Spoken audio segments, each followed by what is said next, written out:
এই মুহূর্তে যেখানে আছি সেটা হচ্ছে রয়্যাল এনফিল্ডের শোরুম, দ্যাট মিনস হচ্ছে অটোক্রাফট, তাদের শোরুমে আছি, যেটা আমাদের কুমিল্লা ক্যান্টনমেন্টে। তো রয়্যাল এনফিল্ডের মোটামুটি দুটো মডেল নিয়ে আমার ভিডিও রেডি করা হয়ে গেছে। এর মধ্যে হচ্ছে আপনার ক্লাসিক ছিল এবং হচ্ছে হান্টার ছিল। আজকে যে মডেলটা নিয়ে আমি এখানে উপস্থিত হয়েছি সেটা হচ্ছে রয়্যাল এনফিল্ড মেটিওর। দেন হচ্ছে মেটিওর শেষ করার পর গুড নিউজ ইজ বুলেট ওনাদের শোরুমে এখন অ্যাভেলেবেল হয়ে গিয়েছে। ইনশাল্লাহ নেক্সট ভিডিওতে আমি বুলেট নিয়ে একটা ছোটোখাটো কন্টেন্ট করার চেষ্টা করব। আর সম্পূর্ণ ভিডিওটা শুরু করার আগে আজকে আপনাদেরকে জানিয়ে দেব যে আপনার রয়্যাল এনফিল্ডের বর্তমান প্রাইসিং কত, হান্টারের প্রাইস কত, দেন হচ্ছে আপনার মেটিওরের প্রাইস কত, ক্লাসিকের প্রাইস কত এবং হচ্ছে বুলেটের প্রাইস কত।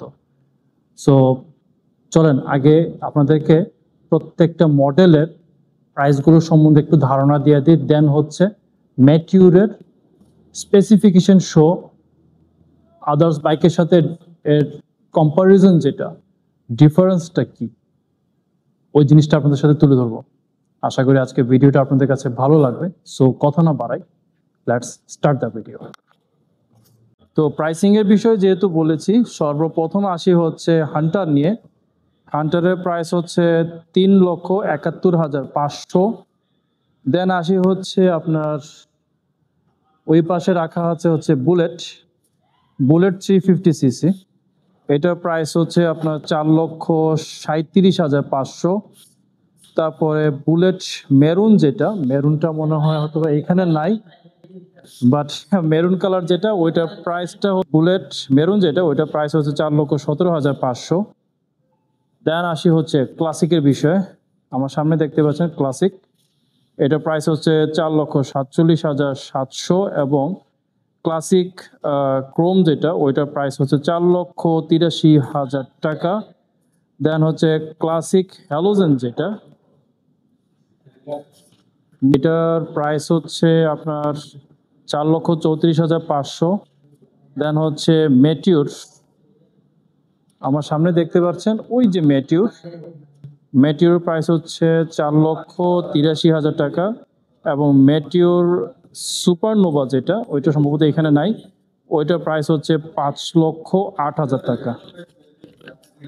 তো এই ছিল হচ্ছে আপনার রয়্যাল এনফিল্ডের টোটাল প্রাইসিংটা।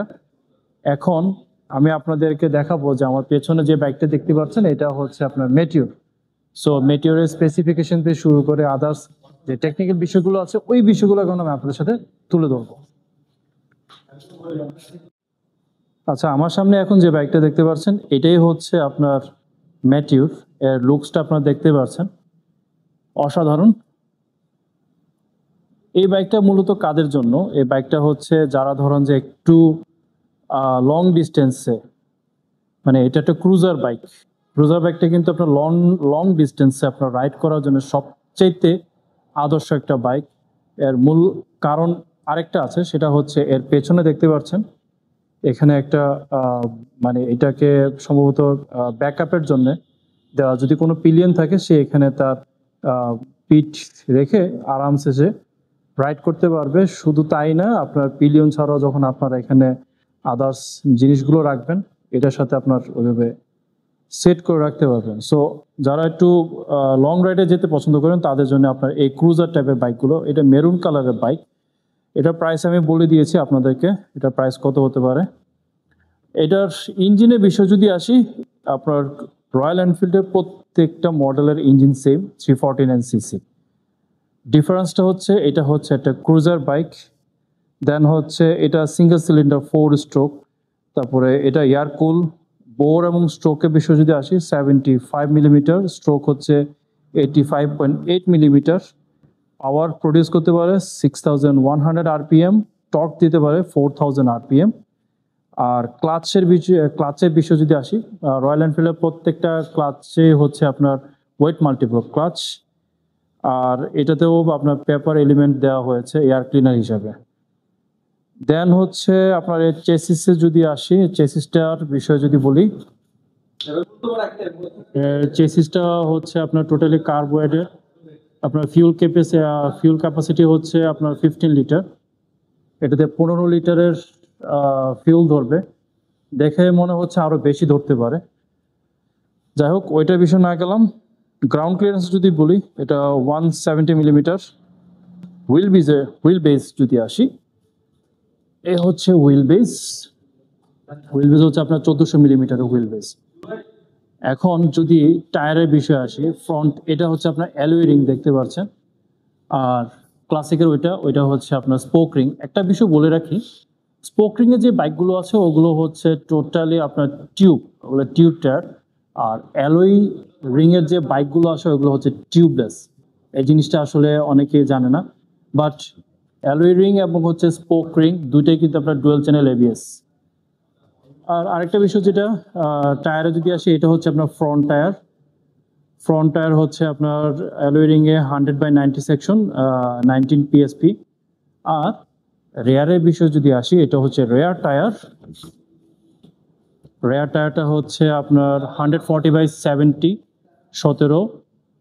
আর ফ্রেমের বিষয় যদি আসি, এটা twin down tube sprint frame, এটা সাসপেনশন ফ্রেম যেটা। এখন ফ্রন্ট সাসপেনশনের বিষয়ে আসছি যদি, এটা হচ্ছে আপনার ফ্রন্ট সাসপেনশনটা হচ্ছে আপনার টোটালি টেলিস্কোপিক 41 মিলিমিটার, এটা ফক সামনেরটা। আর রেয়ারে যদি আসি, এটা হচ্ছে রেয়ার সাসপেনশন হচ্ছে আপনার twin tube elimination shock absorber, 6 step adjustable. এখন যদি ব্রেকিং এর বিষয়ে আসি, এটা হচ্ছে ফ্রন্টে আপনার ব্রেকিং হিসাবে দেওয়া আছে আপনার 300 millimetre fixed disc with twin পিস্টনটা আপনার টুইন পিস্টন বাইব্রিড পিস্টন দেওয়া হয়েছে। আর রেয়ারে যেটা দেওয়া হয়েছে, একটু রেয়ারেরটা দেখাই, এই হচ্ছে রেয়ার ব্রেকিং। রেয়ারে দেওয়া হচ্ছে 270 মিলিমিটার ডিস্ক, এবং পিস্টন দেওয়া হচ্ছে আপনার সিঙ্গেল পিস্টন তো হচ্ছে আপনার বাইব্রিড এবং ডুয়াল চ্যানেল এবিএস।